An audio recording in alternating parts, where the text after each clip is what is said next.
Mirë se erdhe në botën ku askush nuk është i pafajshëm. Sekrete shqiptare, vendi ku rrëfimet më të thella, më të ndaluara dhe më të pathëna të shqiptarëve marrin zë. Na bëni subscribe për histori të ndryshme.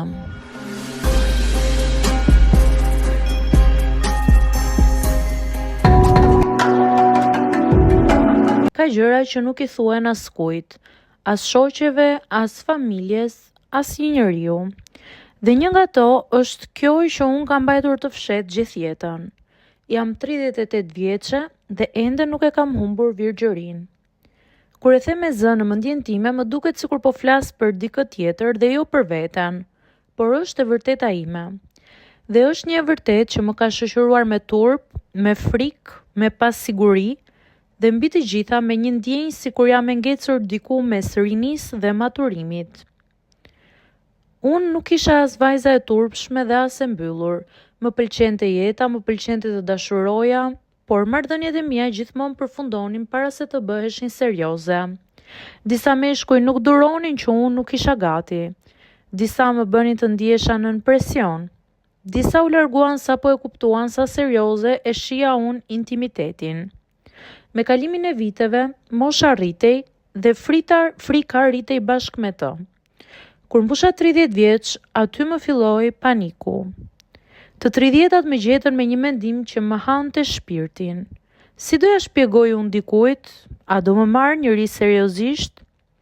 Aty fillova ta shmang kompletësisht lidhjen. Fillova të rri vetëm sepse më dukej më e lehtë se sa momenti kur një burr do më pyeste: "Sa eksperiencë ke?" Isha 30, 31, vajta 33 dhe çdo vit bëhej më i vështirë. Jo nga turpi, por nga psikologjia më shumë, nga pesha e asaj fraze: "A do qesh me mua? A do më gjykoj? A do më shoh si të çuditshme?" Vitet kalonin dhe frika u kthye në ankth. Një ditë u gjenda duke qarë vetëm në dhomën time. Jo se më mungonte dikush, jo se nuk gjeja partner, por sepse ndihesha sikur po e humbisja vete në pritje të një dite që nuk do të vinte kurrë. Fillova të shmang edhe kontaktet sociale. Nuk doja më të dëgjoja pyetje si: "Po ti pse nuk je martuar? Kur do bësh fëmijë? Akoma s'ke gjetur njëri?"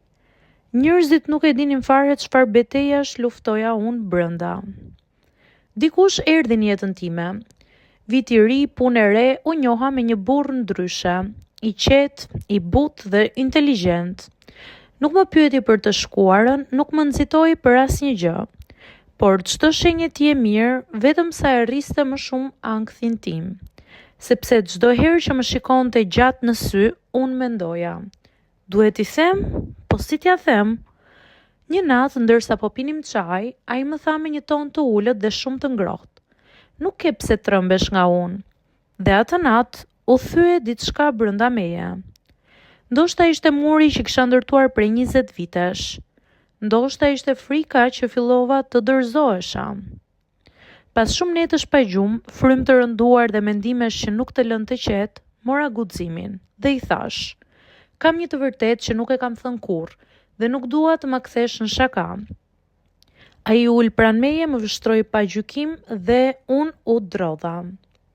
Nuk mbaj mend si i doli zëri im, si e dëgjoj, si e interpretoj, por ja thash: "Jam 38 vjeçe dhe jam ende e virgjër. Kam shumë frikë." Ai nuk foli me një herë dhe ato sekonda për mua ishin vite. Pastaj ai më vuri dorën në kuriz dhe tha thjesht: "Të kuptoj.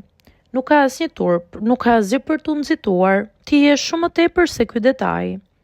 Aty qava me ngashërim, qava për gjithë vitet, qava për gjithë pritjen, frikrat, netët kur mendoja se isha e çuditshme, e prapambetur, e pazakont.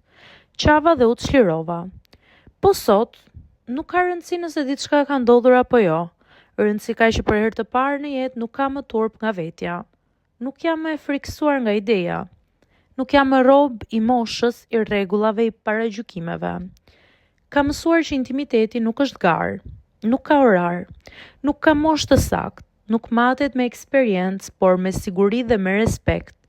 Dhe për herë të parë në 20 vite, unë ndjej se jam gati të mos kem më frikë. Qoftë sot, qoftë nesër, qoftë kur të jetë momenti im.